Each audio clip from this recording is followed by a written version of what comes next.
Hello, everybody, and welcome back to the 86th episode of the Triboro Podcast. We are finally doing our infield deep dive on the New York Yankees. But first, I'm joined by Nicholas O'Brien. How you doing, Nick? I am doing quite well. Finally, we get to talk about the infield because not like there doesn't sound like they're doing anything with third base over there. So can only wait for so long, but Yeah. it's finally time. And a couple of things before we actually get into the infield itself. Me and Nick right now could show up to work for the New York Yankees, and we would be completely fine. It would be Yeah, socially acceptable. it Because would. the Yankees have amended their facial hair policy. So, as everyone know, what it used to be, scalp hair could not go below the collar, and you had to be clean shaven. They amended it so now you can have a well-groomed beard. What are your thoughts on it? Finally. I obviously I'm not a Yankees fan, so I feel like Yankees fans have a higher opinion of it. I thought it was stupid. I've always thought it was stupid. I understand why some might like it, and I'm not gonna say like, oh, you're dumb. I personally don't like it. It's just one of those things where, like, let guys have personalities. I feel like, facial hair, that shows a lot of personality. Like, you see a lot of guys who clean shaven, you know, Joey Gallo, Oh, obviously newcomers, Devin Williams, you're not Fernando even thinking of the Cruz. worst one in recent memory. Who? Odor. Odor was pretty bad. Yeah. Yeah, I forgot about that. Yeah. Who Little are some other Rugi. bad ones? IKF. IKF. Yeah, IKF was tough. I think he kind of worked into it. He did, yeah. And then, like, other guys who left, like, I think Sevy's rocking the beard. Mm. I like Sevy with a beard. Say what you want You about know, Glaber, but to me, he'll always be a young Glaby. kid. So I like the clean shaven from a Glaber. Yeah, but But overall, I think it's kind of one of those things where, like, it's about time. Like, it's 2025. It's why keep it around? It's just meh. I just don't care. Like Yeah, that's how I felt. Like I've never really cared one way or the other right. about it, but if it affected your ability to bring in free agents and guys did not sign with the Yankees because of that, first off, you're a bitch. Second off, get rid of it. Right. Like it really is one of those things of even CC Sabathia said like that was one of the things he noted when he signed with the Yankees. Like when he's making the list of pros and cons, that was one of the things he put on the cons. Um, it is a little. I just hope people don't look at it in a way of they did it for Devin Williams Yeah. because he was like a big part in it.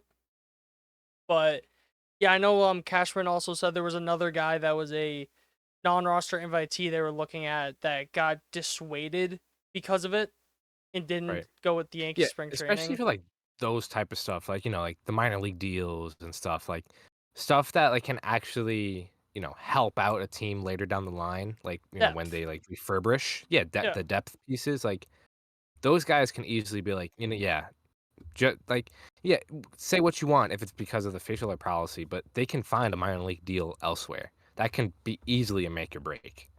Yeah. So But that was just a little that happened. A couple guys already said they're like not gonna do it. Wells said he's sticking with the mustache. I like that. Um, Judge said he's staying clean shaven. I really hope Stanton goes playoff beard or playoff beard because I've beard. seen some like clean shaven or like some like groomed beard Stanton, and like Yeah. that man just menace. Obviously there's a couple other guys I think are gonna stay well shaven. I think Volpe's almost a lock. Jazz I would Yeah. assume stays well shaved Yeah. or clean shaven. Devin Williams is gonna be fun. Um, with Yes. a Thank beard. God for that. I think the interesting ones are gonna be like Goldie and Bellinger. I think Yeah. those are gonna be like the two interesting ones, I feel like I like Goldie for beard, and I think he'll grow it out.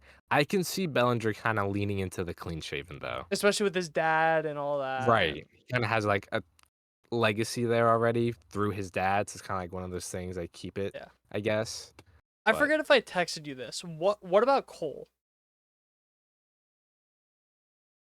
see, it's tough 'cause, Keep in mind, like he cannot have the hair because the hair would right, be so below it's the kinda like, collar. I don't know how it's gonna look, like, short hair, beard, 'cause, like, at, like, 2019 Cole on the Astros, like, if he could do that, 100%, 100%, yeah. but with, like, the short hair and, like, I don't know how it's gonna look with the beard on top of it, so, I mean, he could probably rock it, I think. I think he's just too much of a dad now. Maybe, you know I what, think I fair. think he's just matured. Not that he wasn't mature, but I just think that he's like gotten to a point in his life where he's more like the professional and all that. Right, So yeah. yeah, him out. I think he's gonna be a no. For the love of God, please, Carlos Rodon, grow your beard back. You Yes. need your beard He's a back, must. brother. That He's a is must. your aura is negative without it. The You the need it. mustache ain't doing it. The clean It's not. shaven ain't doing it. He needs You'll he get needs a the full thing, plus 10 to all your stuff plus just literally. because of adding a beard. But I agree, 100%. um yeah, but that was kind of like Enough the about beards. first piece on the agenda. The other one, and this isn't, I don't know for positive, but if this is true, which I believe it is true, Yankees apparently won't play New York, New York after a loss anymore. Apparently it's gonna be That's Life by Frank Sinatra. Perfect. Perfect song for a loss. Still going with Frank Sinatra. Please, for the love of God, I beg. There's Yeah. nothing more depressing than hearing New York, New York after a loss. I feel Like like it just gets fans even more angry just, like, after a loss. it makes you lose, or it makes you not want to enjoy New York, New York after a win. Right, And like, cause there's videos that like where people are at Yankee spring training and they used to do New York, New York after losses, and they were doing That's Life. right. So, So hopefully that maybe it's like a translates. test run type Please, of I love thing? that. I love Yeah, that. So if that so, happens in the regular season, we'll see. But going into the actual spring training itself, did we talk about Stanton? yes. I We think did, we okay. mentioned But him we did last not episode, the tennis mention elbow. Chase Hampton. Chase Hampton unfortunately did go undergo Tommy John surgery. Hope maybe he'll be back sometimes next year. Who knows? I think they're more, what's the word? Not confident. It's not You more do it. positive on Okay. the outlook. Yeah, Hopeful on the outlook than like makes a sense. full 18 months, whatever, so it'd be 2 seasons. Right.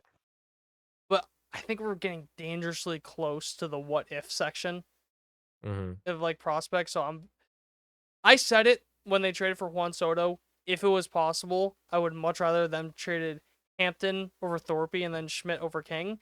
Obviously, we Right. don't know how the negotiations went because that was kind of like what was being talked about. It was a combination of the two. Obviously, they Yeah. went with King and Thorpe. You made the World Series with Soto, so you don't really care. But yeah, Yeah, it's really unfortunate. It sucks for him. and Stan hasn't begun baseball activities yet. Who knows when the fuck that's gonna happen? Trent Grisham is about 7 to 10 days away from baseball activities or from game action, and then it does not seem to be injury related because they've been doing batting practice.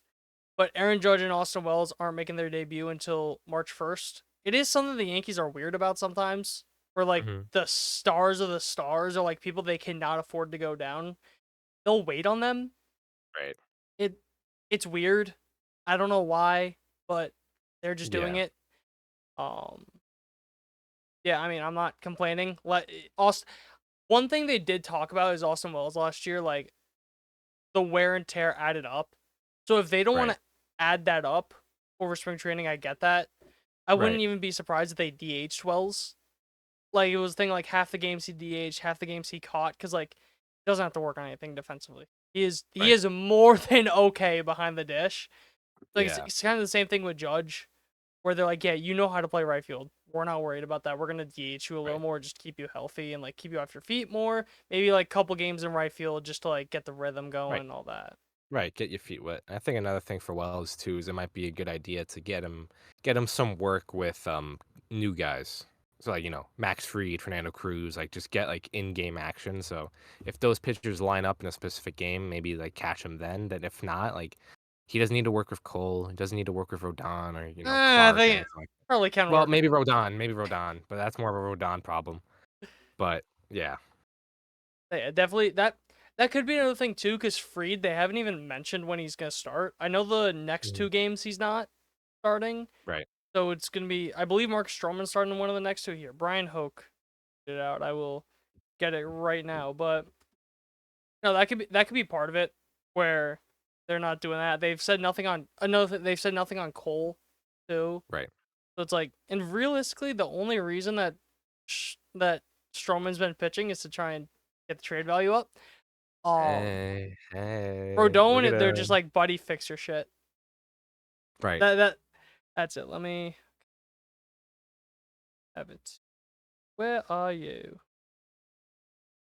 It's annoying, and also the game got delayed tomorrow because rain sucks.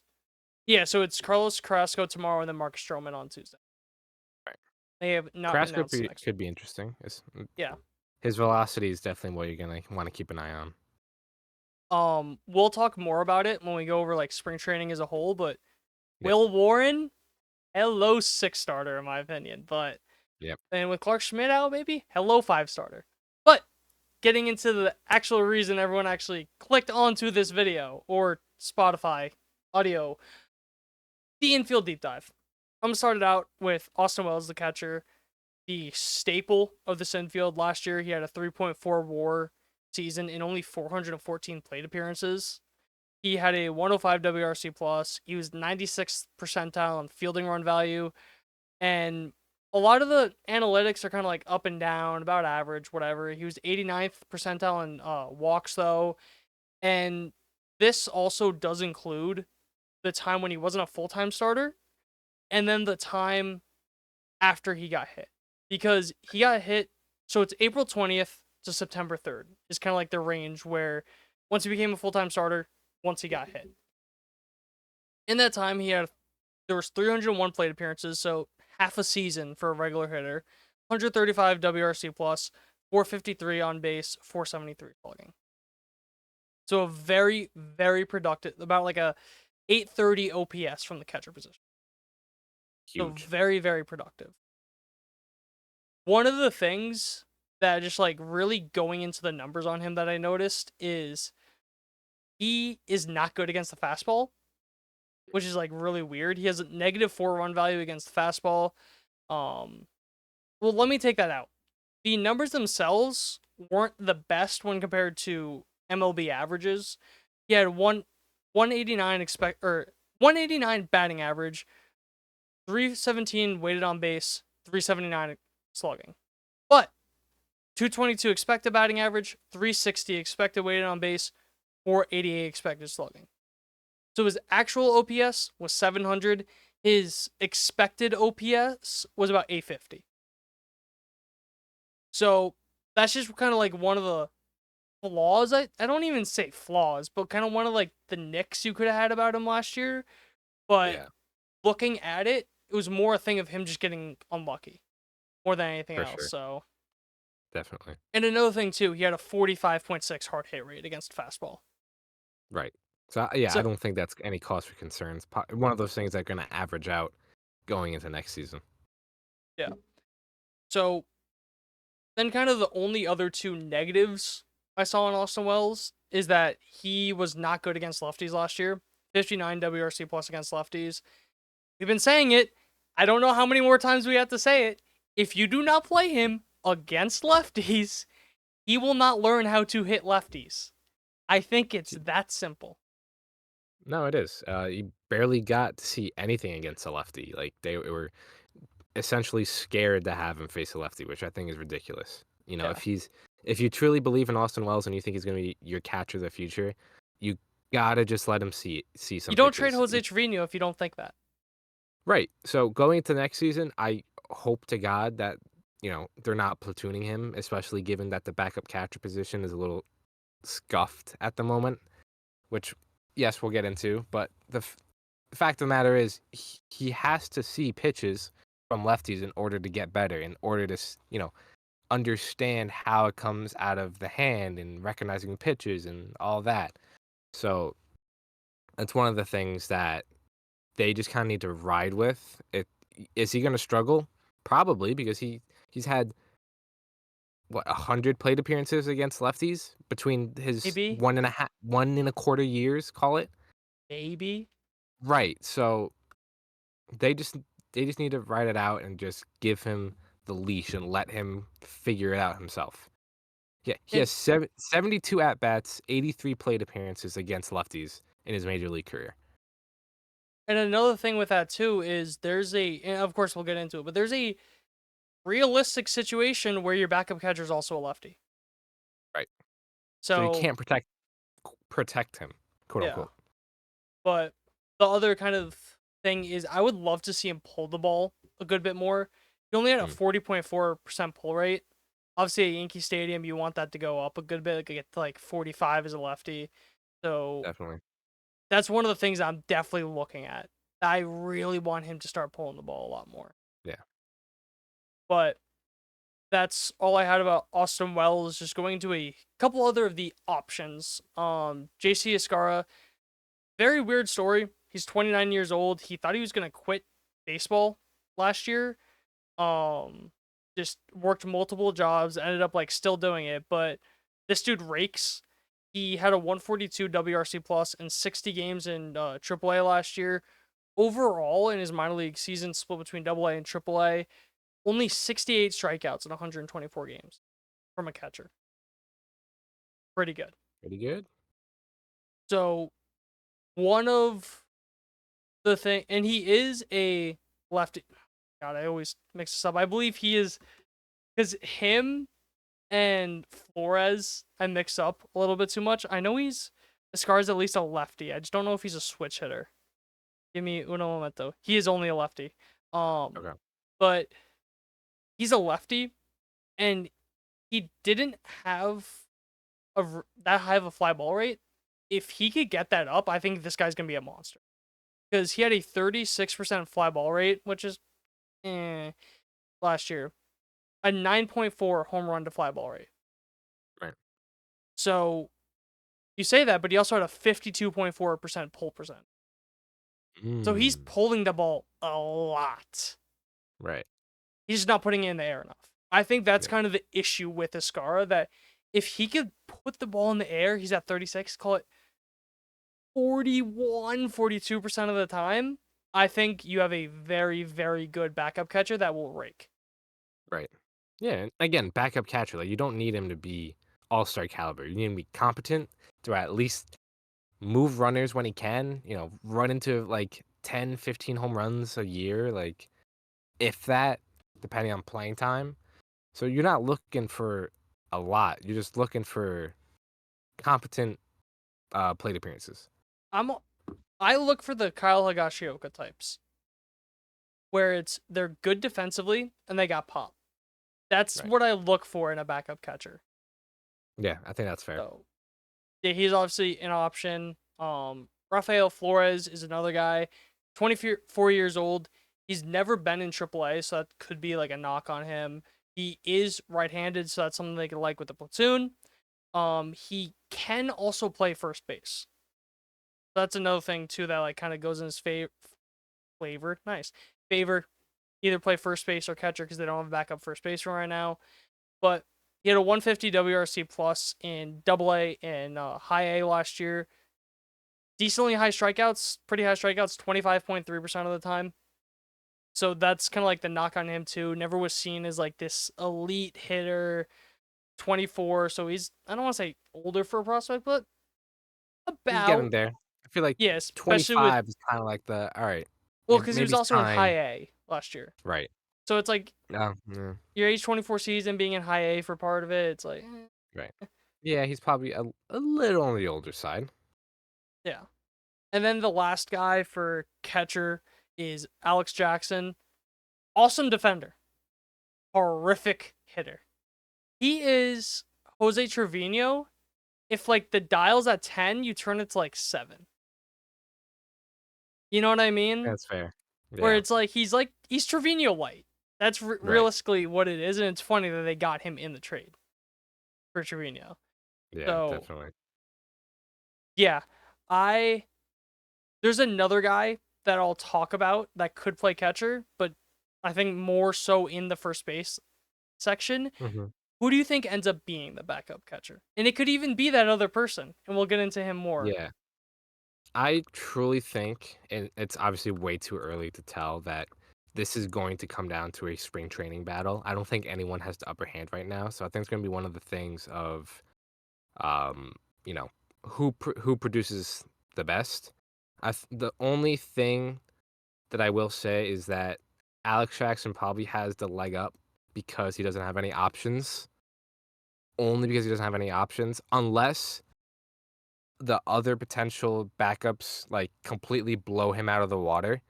I think he's always gonna have a little bit of a leg up because everyone else has options. He You was know a what I mean? non-roster invitee though, so Okay. he's not on the roster currently. All right. Yeah, so it's not like they'd have to cut him. Never mind then. Yeah. So I'd probably still just lean him, but I truly think it's up for grabs. Yeah, I think it just matters what they want to do. If they want a righty, it's either gonna be him or Flores. If they don't really care, I think it's gonna be Ascara or the other guy. We're not mentioning his name yet, but the other The guy. other, he who shall not be He named. who should not be named. Yeah, but you obviously have Cornerstone and Austin Wells. Looking for a lot of big things from him. I think a lot of the underlying numbers are gonna regress to the positive mean. Yeah.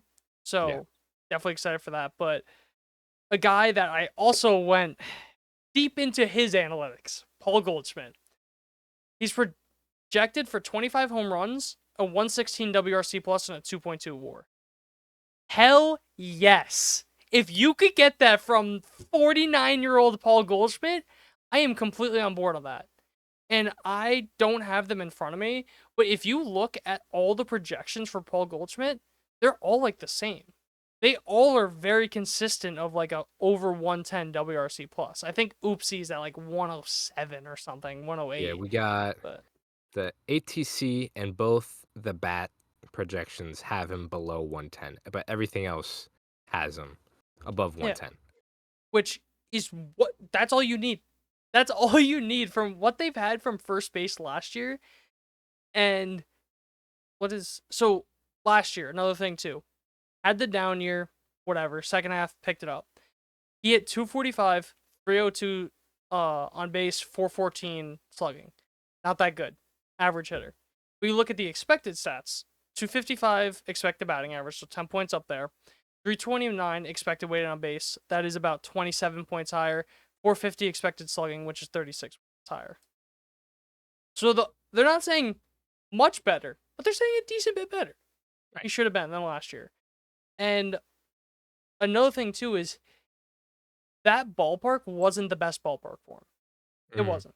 You look at his home road splits, 85 WRC plus at home, 113 on the road. I also think he's a guy that plays well to Yankee Stadium because he has that oppo power. He is, right. I hate the term, but he's like JD Martinez in the sense of he's a professional hitter. Yeah. He gets what's given to him and he does damage with it.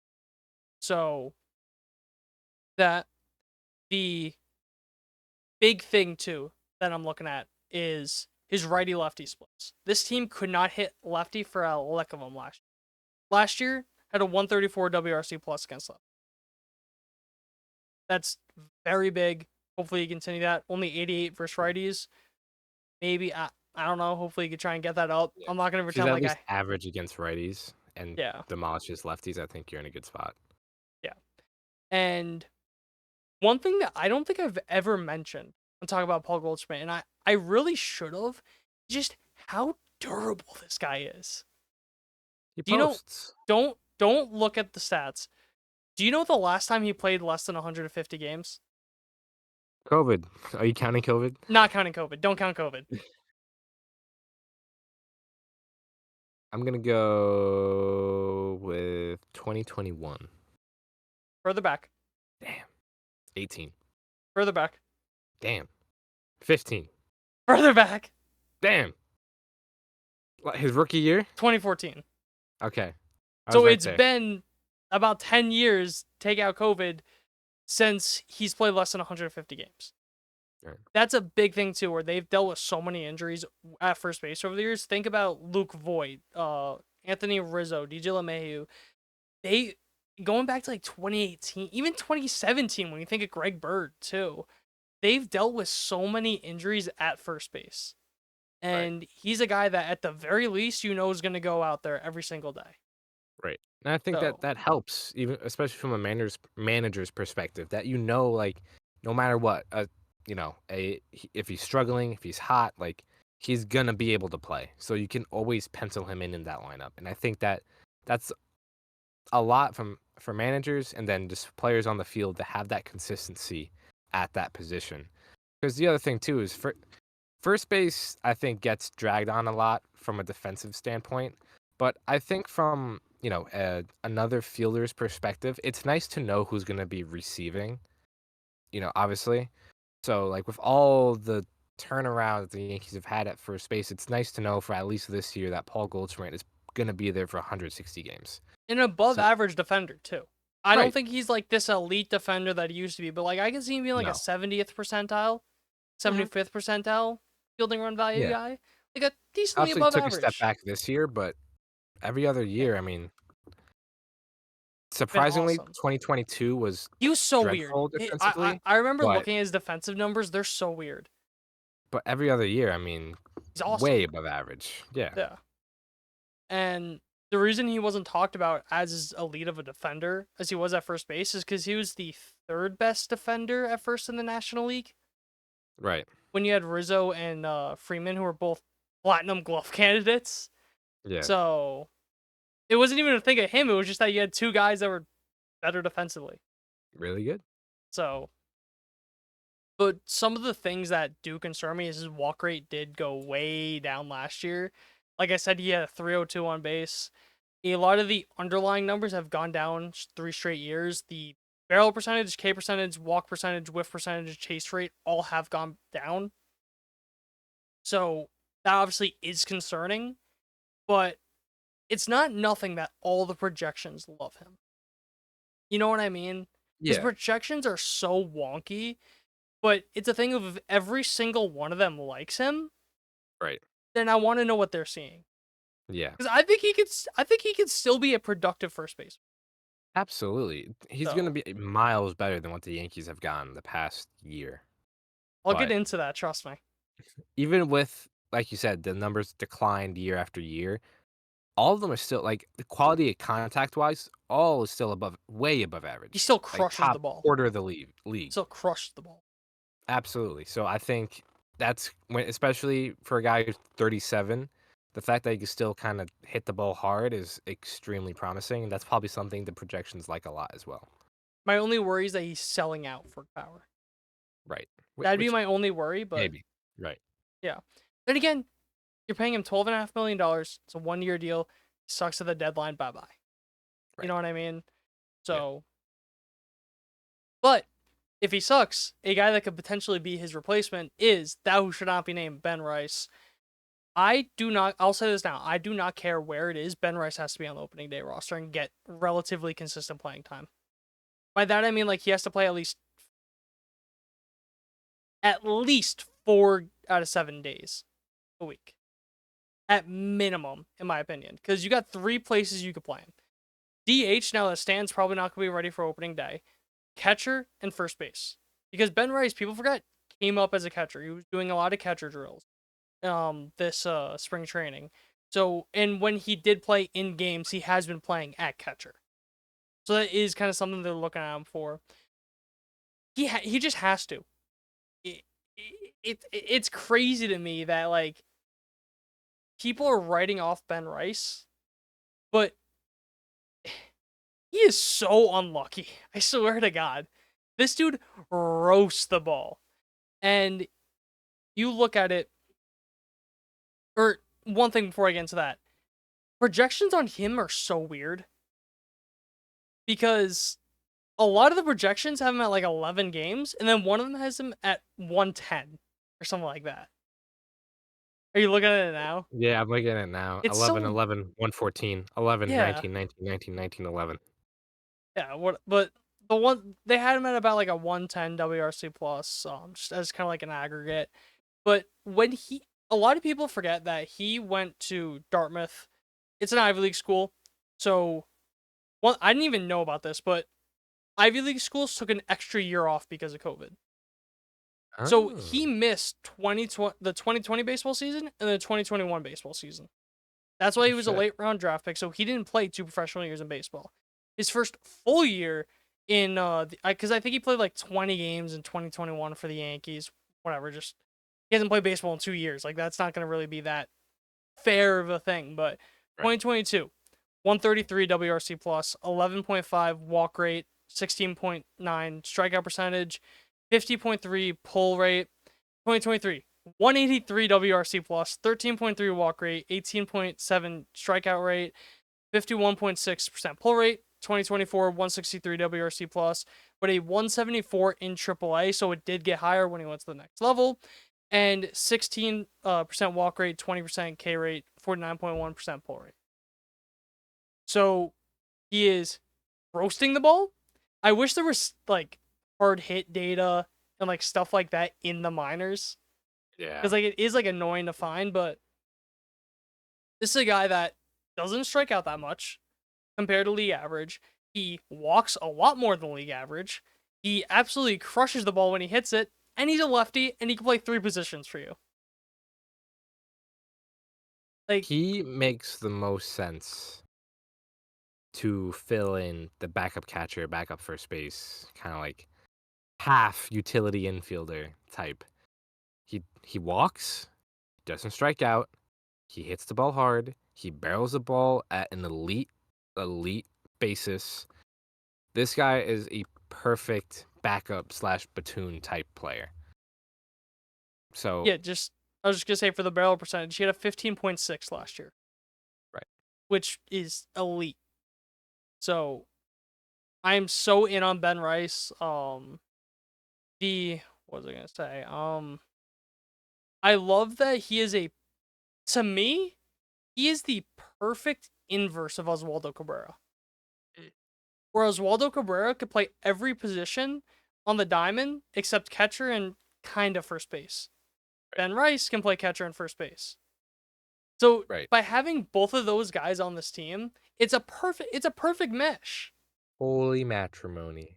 Exactly. And I'll get more into Oswaldo Cabrera but Yeah. yeah, he And I needs think he also fits the lineup pretty well because I feel like you have a lot of veterans and a lot of high floor guys that you can sneak in the guy who can give you some better ceiling. Because there is a very real reality where Ben Rice struggles if he makes the team. And we obviously saw it in like his second half of being in the yeah, majors last year that he struggled and started striking out a shit ton. just one away That's a from his real approach. possibility. Right. It's a real possibility that happens again and it continues. But I think, especially if Stan is not ready for opening day and is going to be out for a long term basis, that they can kind of sneak him in and give him some runway to see what he has in the majors. Because he also is, he's getting up there in age. He's, what, is he going to 26. be into 26? Yeah. I think he turned 26 I think like yesterday. Right. So he's 26, hasn't really had full time in the majors. You know what I mean? It's kind of, I don't want to call it make or break because hasn't he only just made AAA, but like, you know what I mean? Well, it is also a thing like what I was saying about how he just did not have the last 2 years of college, Right. so he needed Right. that extra time to develop.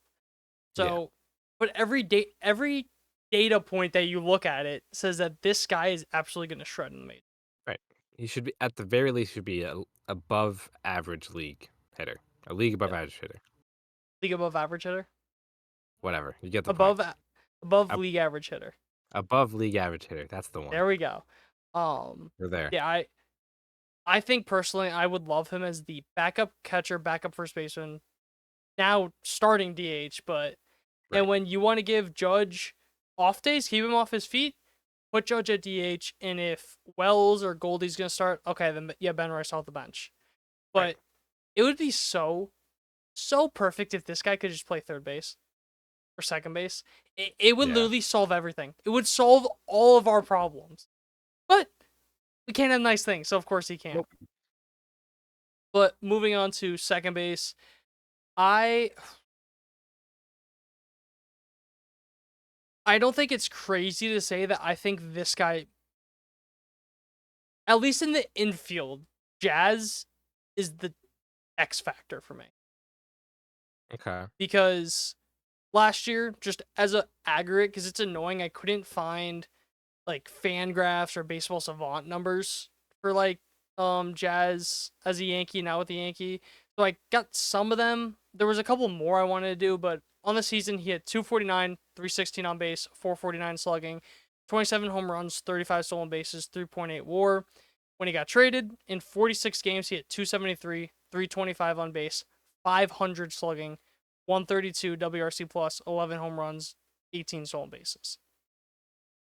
I think that this is a very, if he stays healthy, I think it is a near lock that he goes 30-30. Yeah, I, I I can don't see know if that. that's a bold take, but like I'm putting my foot down. If Jazz Chisholm plays 150 games, he's going 30. There's a good chance. Oh well, yeah. Never mind. Yeah, no, that's yeah. I would agree. Never mind. I was So looking at it wrong. I would agree. yeah, because the stolen bases are a lock to Yeah. me. They're, Hmm. no matter what, like those are gonna be a lock to me. Right. Um, but it's more so just the. Oh wait, no, I'm so I'm so stupid. The 27 home runs, 35 stolen bases were projections. Good job. I wrote that down funky in my notes, but yeah, he's projected 27 home runs, 35 stolen bases with 3.8 WAR. Right. But obviously you're getting a guy that is a absurd, just elite base runner, Yeah. awesome base runner. Just do not look at Luis Rojas. You know what you're doing. Do not look at that man. Um, Fielder, I still like him at third base. I still like the idea of doing that. Last year, he never played third base before in his entire life. In 400 innings, he had 6 outs above average. So he was awesome there. You obviously have a guy that could play 2 infield positions very well, shortstop, and then 3 outfield positions. So you have Yeah. another guy that he is literally Oswaldo Cabrera if Oswaldo Cabrera was a lot better. Yeah. Essentially. So one thing I noticed too, and kind of like the last big thing I wanted to go on with Jazz, is his career home run / fly ball rate. It went down last year. So Yeah. he had a 18.2 in 2021, 23.3 in 2022, 23.5 in 23, 16.9 in 24. So if that kind of goes back to the mean, call it like 19%, and he's playing call it 85 games at Yankee Stadium dimensions, then that's Yeah. awesome. That is, you are get I lock for 30-30. No, So definitely. because it's a thing of, if you have, we don't know who they're gonna do leadoff right now, but say they bat a, let's just say they bat a lefty leadoff, just for argument's sake. They have Judge second, and then Jazz has like a 130 WRC plus year, and you could put him in three. That's massive. Yeah. For That's sure. that's absolutely massive. So Yeah. The scariest thing with Jazz is just health. I mean, yeah, last year was the first year he played over 125 games. hmm. 147 in 2024. His next highest was 124 in 2021. Didn't he I get think called up late though? Or so I know he played in 2020, but didn't he get called up like in part of the 21, way? I'm not sure, I could but I could be wrong about that, but even if he got called up late in 2021, in 2022, 60, 2023, 97. yeah. Like this guy is not a he does not have a track record of health. And I do think some of the injuries are kind of just the way he plays, just like the super aggressive type of a player he is. So those might kind of just be, kind of not freak accidents, but for the sake of it, freak accidents, quote unquote. But Flukier. yeah, he's had some like turf toe, and but he has also had some obliques, and I think it was hamstrings, like soft tissue injuries, which worry me a little. But I mean, there's no denying that when he's on the field, that he's gonna be an excellent hitter, especially at Yankee Stadium. But The injuries are just the concerning part. I got something for you though. Okay. The Marlins play on turf. That could be part of the reason for the turf toe. Turf toe makes sense. And that's another thing too. That would Of do it. everyone that knows me knows I absolutely despise turf. I think it's horrible for Yes. athletes. It just hurts their body a lot more. That could be part of the reason for the soft tissue injuries. You're a lot more Yeah. likely to get those on turf rather than dirt. So who knows? That could be part of it. I could also just be coping. But that was like the Yeah. big thing that I said when they traded for Jazz that did concern me was the injuries. Yep. So that that's definitely the big thing. And that's why I emphasized multiple times if he stays healthy, he's going 30-30. He's So also pretty prone to be hot and cold. yeah. The strikeouts can definitely get become an issue at Mhm. times. Excuse me. Look at Savant. A lot of the strikeout numbers, chases are league average, if not lower. So the strikeouts are definitely a little cause for concern, but I'm sure I'm that's kind of something. fine with that though. Yeah, he's an aggressive hitter. That's what I want from him. That's why I said Right. he's an X factor. I want that guy that's aggressive in him. Hmm. He's not a perfect hitter. I'm not trying to say that whatsoever. He definitely gets fooled a lot, strikes out, overswings a lot of the time, but he's that type of guy that you want him to be that way because he is that spark plug. Right. So, And because he if I was had after the trade deadline. you You saw it. exactly, like if I had to point out X factors for this Yankees lineup, I would probably there are 5 guys I'm looking at, but if I had to rank them, I would probably go 5. Yeah, 5. Wait, You could 4. do it. I Okay. would put Austin Wells at 4, just because we know the upside he has there. Yep. Ben Rice at 3, Jazz at 2, and then Jason Dominguez at 1. That's Just fair. because the more and more I see Jason Dominguez, I think this guy's going to be an absolute superstar. But I talked about him enough in the outfield episode.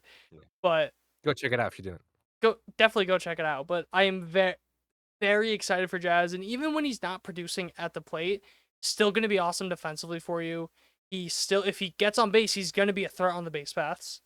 Sure. So, Definitely. and he'll run even when he's struggling. He'll run into a home run every now and then just because of his Yeah. swing. Yep. So, Definitely. and I do think one thing that we saw is that he started to play better. Why am I'm like fiddling with a ketchup packet. Mhm.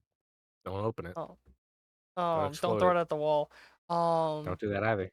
No, but he played better when the lights were on. Obviously, he didn't have the best postseason, but when he first got traded to the Yankees, he played a lot better. A lot of people said it's because he just did not want to play in Miami because they had nothing to play for. And I think a lot of people are like saying like, "Oh, he sucks in the postseason," because like the postseason, as you were saying, he's a very hot and cold hitter. He started to cool down going into the postseason, Right. so it could have just been one of those things where Right. he was cooling down, had like the 6-7 days they had off, and then just didn't get back. Yeah. He also So just doesn't have a ton of postseason I was gonna say experience second anyways. postseason, I believe. Third, because they Third, did 2020, 2023, and now then 2024. yeah. But both those runs were so short. Right, yeah. One game in 2020, two games in 2023. Yeah. So So, um, but then going into the shortstop position for the Yankees, guy Anthony Volpe is gonna be starting there. Going into his age 24 season, he's projected for a 109 WRC plus with a 3.9 WAR. I think that if you're giving him a 101 WRC plus, I think 3.9 WAR is very conservative. yeah, I I think that would if he tend to has a agree. 101 WRC plus, he's gonna have a 4.5 WAR season, 4.5 Yeah, to 5 WAR season on the high end. yeah. So, like, and that's not me being like biased Yankee fan either, right? No, I Like, mean, I don't think that that's crazy to he had an say. 86 weighted runs created plus last year and still put up a 3.4 F4. Yeah. So, So that's the thing that annoys me so much about Anthony Volpe. He's a productive Major League Baseball player. He's a very good Major League Baseball player. He could be a great Major League Baseball player if he is like a 105 WRC player just because of how absurd he is on the bases and defensively. Yeah. So just Still waiting for it. the thing with me is Whenever he it's gonna has to come. do what he did in the postseason, where he crouched down more, was a lot more compact, focused a lot more on just pulling the ball in the air and hitting it hard. And you saw what that did. 286 batting average, 407 on base. If Anthony Volpe's getting on base 40% of the time, Beautiful. and 408 slugging for an 815 OPS. I don't care with Anthony Volpe. Like, I know a lot of people said, like, no, I need him to be like a 25, 35 guy. I don't give a shit about the power. I'll be real. I just want this guy on base. If he can be a guy that is, yeah, like an average WRC plus, but he's getting on base 35% of the time, that he's turning those singles into doubles or triples. If you're having him in the lineup near a guy like Dominguez, Cabrera, Jazz, they're gonna be they're gonna be running like crazy. All Yeah. those guys, the double steals are gonna be off the charts. So just he focused. I'm about to contradict myself, but he focused on like the contact approach, not really hitting the ball hard. That's what he needs to do. He needs to focus on hitting the ball, hitting it hard. If that comes with power, so be it. But I don't need the slap hitting approach. I think the Yeah. slap hitting approach is definitely hurting him a lot more than it's helping him.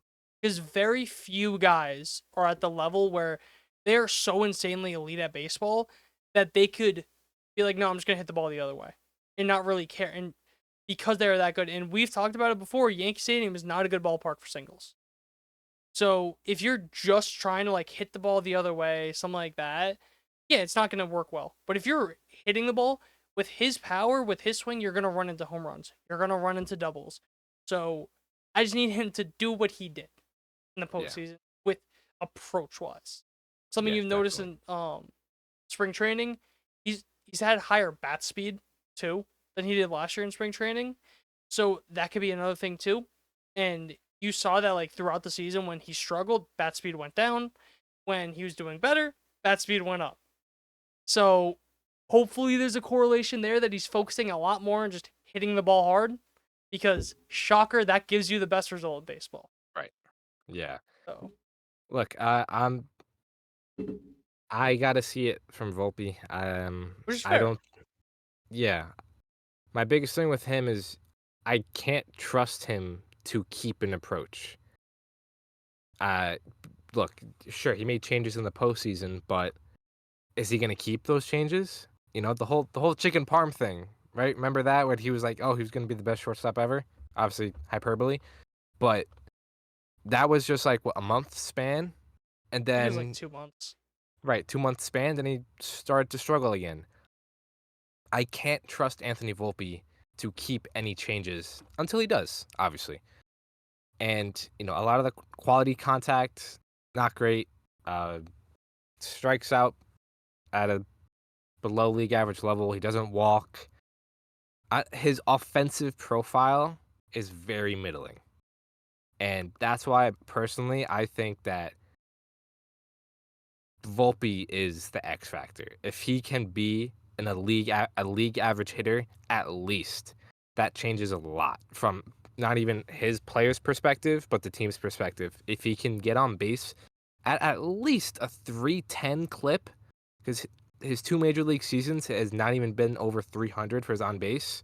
If he can get over like 310, then yeah, this guy can steal 40, 50 bags. So I just need to see it from Volpe. I really can't just go into the season with like high expectations. Which is I fair. think I think it's more of the same, which is fine. 3.4 F4 if he does that, if he's like a 3 WAR player year in year out, sure. But offensively, he has to bat like 7, 8, 9 because he's not going to give you much.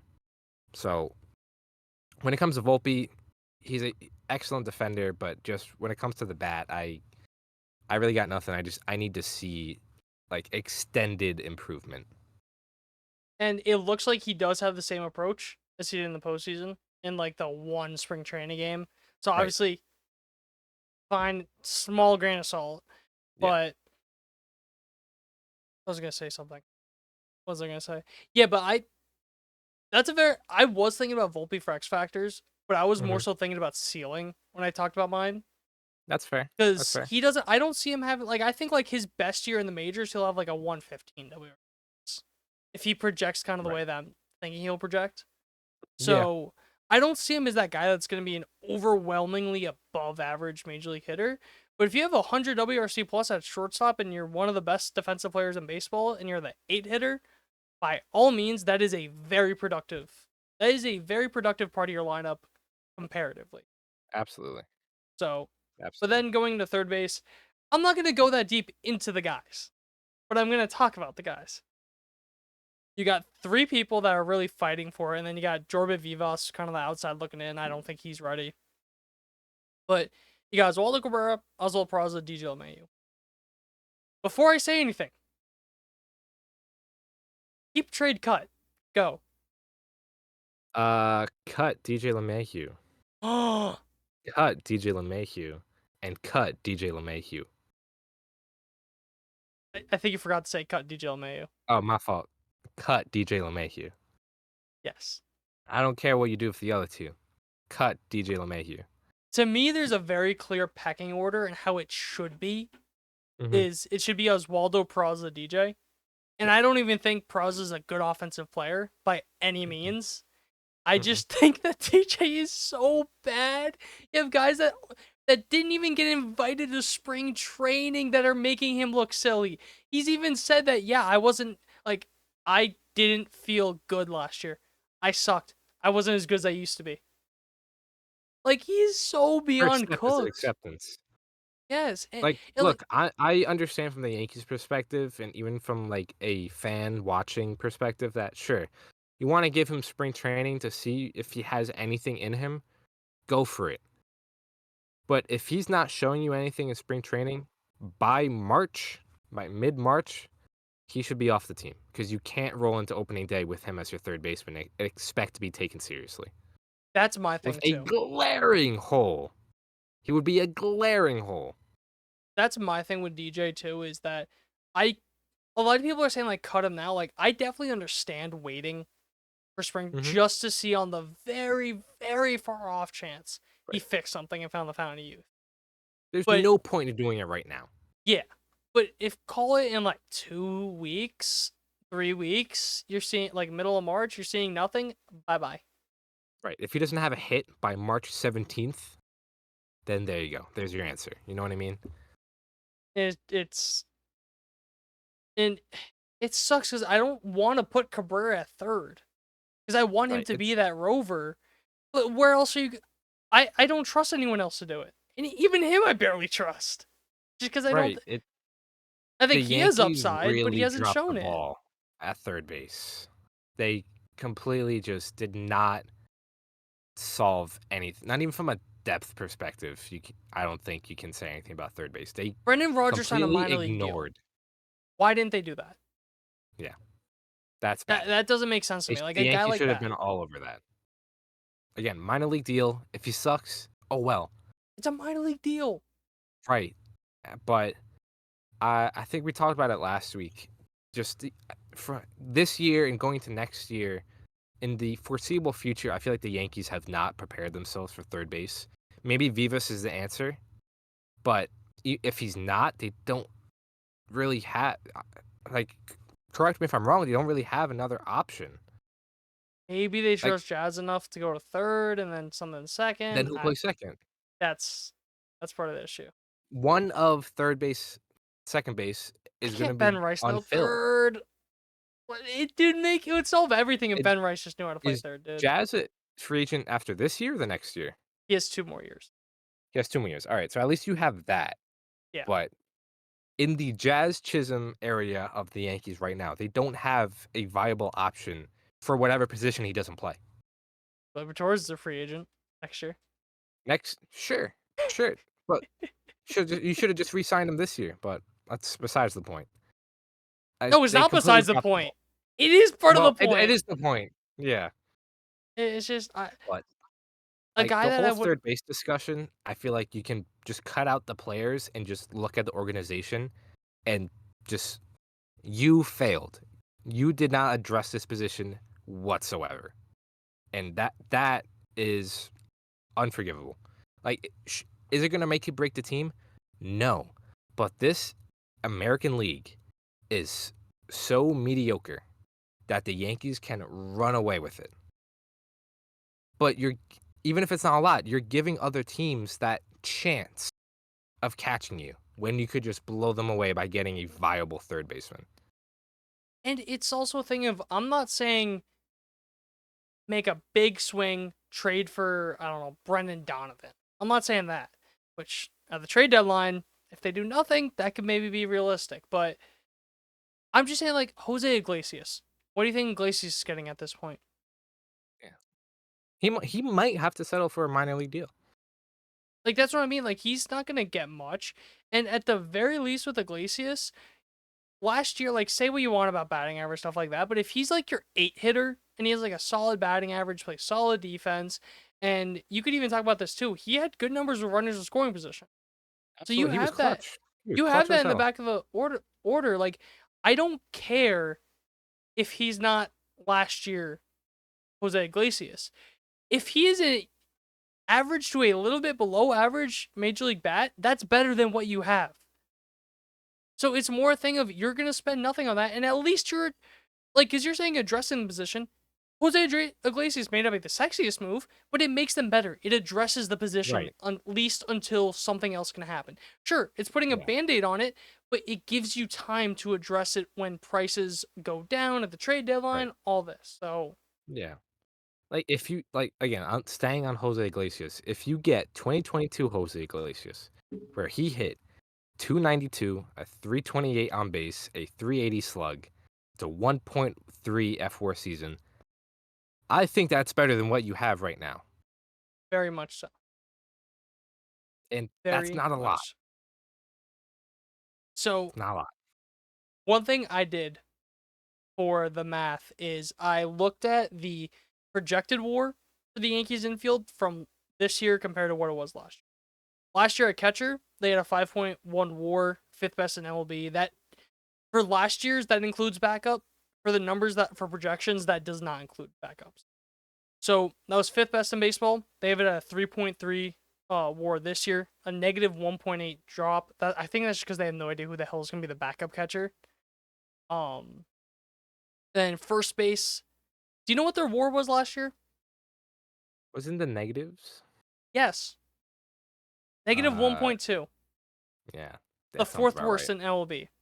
A 2.2 WAR this year, plus 3 WAR at first base.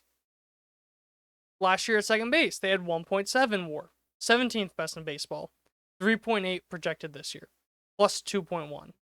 Last year, 3.4 at third base, or shortstop, 17th best.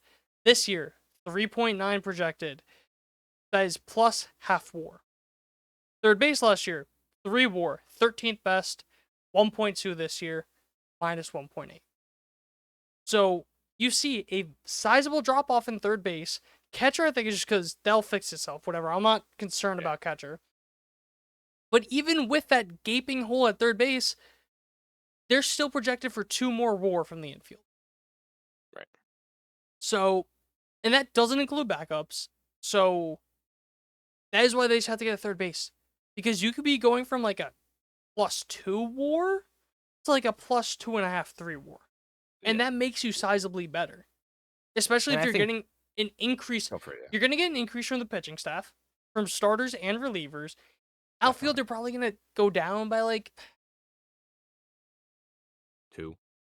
I was going to say It like depends one, on Dominguez. because I'm thinking about Verdugo. Because obviously Soto was True. so Yeah. high, but Fair. Verdugo was so. Yeah. Let's probably call it 2, just for argument's Yeah. sake. So Yeah. the infield makes up for that, and then your pitching staff is better. Now imagine if you actually added a competent third baseman. Yeah. So Yeah. And I was gonna say, just I think the WAR swings in the infield, I think, says more about how bad the infield was last year, rather than how it is this year, I'd say half if of it. that makes Half of the sense. infield was really good. The other half was trash. Yeah. So Yeah. Especially first base is completely plummeted. But look, you at the end of the day, obviously not the including catcher. infield We has love a we high love you, floor. Trevino and Wells. We love you, Pookies. Of But course. Of course. But the Yankees, at the end of the day, did increase their floor and ceiling by a little bit. The third base really drags things down. It depends on Goldschmidt, yada yada. So, did the infield improve? Yes. But the fact of the matter is that you could have improved a hell of a lot more by just a viable third baseman. Nothing special, nothing crazy, just a solid third baseman. Give me Iglesias And they for did like it. 5 mil. Right. You know what I mean? Like 5-6 mil on a Improved the 1 year team. deal. Yeah. I don't know. It really screams to me that they want to figure it out at the trade deadline. Yeah. So, because they kind Sounds of like do this every year they have to. where they will go into it with like one or two positions not really solved, look for a guy to maybe figure it out, and then they'll add payroll at the deadline. So who knows what's gonna happen? But please, for the love of God, just figure something out at third base. Yeah, Whether it they be have to add a third baseman at the deadline. Unless Oswaldo Cabrera just, something switches and he's now a competent major leaguer from both sides. But as of right now, third base is still a hole. Third base needs to be addressed, and the season hasn't even started yet. I've said it before, not many times, but I low key I don't even know if I said it on the podcast. I'd be very interested to see how Oswaldo Cabrera would be if he stopped being a switch hitter Hmm. and he was just a I think lefty. you mentioned it once or twice. Yeah, But I don't know, he's done that because a few times, right? I think like Like where two he, or three times yeah, done like, right. but Nothing crazy. and I think it was only in spring training Oh, okay, all right. last year. But yeah, Yeah, he's the guy that because I like Oswaldo Cabrera. I love him as the utility man on this team. That is where he has the most value because I'm confident in him just filling in for a spot, whatever, maybe running into a home run because he has high pull rates, puts the ball in the air. But as an everyday starter, who knows? Like I could see him in a world where he's an everyday starter. He finds some way to run into 20 home runs as like a fluke season at Yankee Stadium. right. But I don't think that's in like Not the viable. Like yeah, that's that not. you can't bank on that. You cannot Yeah, bank on that absolutely not. whatsoever. No. Like yeah, there's a world about it, but I'm not putting money on it that that's gonna happen. Yeah. So yeah, that's all I had about the infield. If you had anything else, Yeah, no, just to like reiterate, I think the infield is 100% improved. I think the floor is higher. The ceiling is probably about the same, maybe a little better I'd say than it's last higher. year. You're taking out Rizzo and you're putting in Goldschmidt, and Right. But then third base is just non-existent. yeah, Jazz obviously helps a ton. We'll see what we get with Volpe, but also going into last year, third base was also non-existent. that's fair. You know what I mean? That's fair. But either way, the infield did improve. It's the fact of the matter that it could have been better, and it's not. Yeah. At the end at the end of the day, that's kind of like my feeling of the infield. It's better, but it could have been even better. I as much as I love Paul Goldschmidt, if you got like Christian Walker Right. instead, I think it's a different discussion. Then you could say like, yeah, whatever, they spend more You can money on probably first live base, with third whatever. base, but what if Yeah. Paul Goldschmidt's just not good? Yeah. That's a real I love Paul Then what? Goldschmidt, but there's a realistic scenario that Unk just don't got it no more. Like Literally, like that like that is a very realistic scenario. As I mentioned, a lot of the numbers went down the last couple of years. He still hits the ball hard. Who knows if it's gonna work out or not? So right, right. Which then puts more on Volpe's plate. He needs to take another step. So then you're banking on Volpe being better, and then puts you're more on Dominguez, expecting puts more on right. Wells, puts more on Exactly. Rice. It just And then Aaron pushes Judge is surrounded right, by a below average major league lineup. right. And then it's 2022 all over again. Exactly. So they're better. It could have been better. Yeah. That's all I got. But I'm still very confident in the infield with them not having a fucking third baseman, which I think says something. So, for sure, for sure. yeah, we would like to. That being said, thank you guys for listening. Thank you guys for watching. Um, this was the last roster deep dive of the year. We're gonna put it all in a playlist. So if you guys missed any, you could go find a playlist on YouTube. If not, go search in Apple Podcast or Spotify at the Triboro Podcast. Follow all of our social media accounts at Triboro Podcast, Instagram, Twitter, Facebook, TikTok. Obviously, baseball is essentially in full swing now. Going to be a lot of spring training games played this week. We'll have another episode out sometime later, kind of discussing how things have run so far. But remember to subscribe, remember to follow so you never miss an episode. But that being said, thank you guys again. We'll see you in the next episode.